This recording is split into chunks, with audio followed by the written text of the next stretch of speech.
លបតែជាមនុស្ស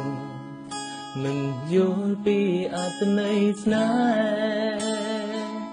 ពេលមានអូនក្បែរបងមិនចេញថែរាំងសា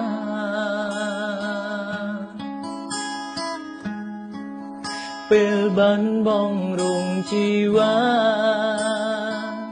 ទៅបងដឹងថារួងអូនពិនមានដំឡៃ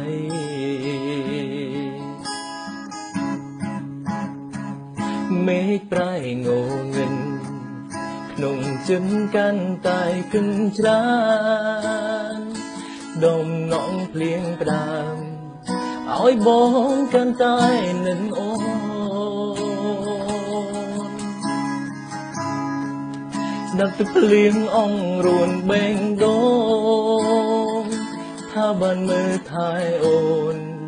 តែគ្រប់យ៉ាងត្រឹមជាក្តីស្រមៃ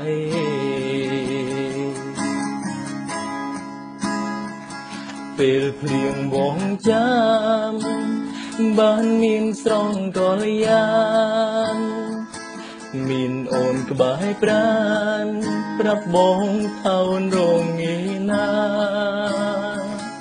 ប៉ុន្តែពេលនេះគ្រប់យ៉ាងបានផ្ទុយស្រឡាអ្វីអ្វីបដូរផ្លឹងអូនចាក់ចេញលេងត្រឡប់ហើយមេឃកំពុងភ្លៀងអើយអូនណៃតើរងាទេគ្មានបងនៅក្បែរ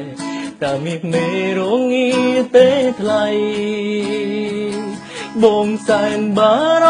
ម្ភចង់ដឹងតើនាងណាមួយដែលមកថែស្រី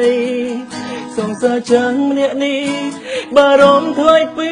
ចង់ងាយ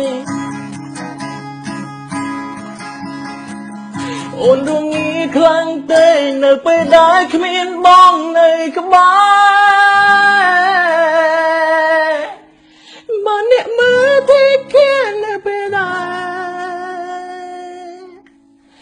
អូនឈឺម្ដង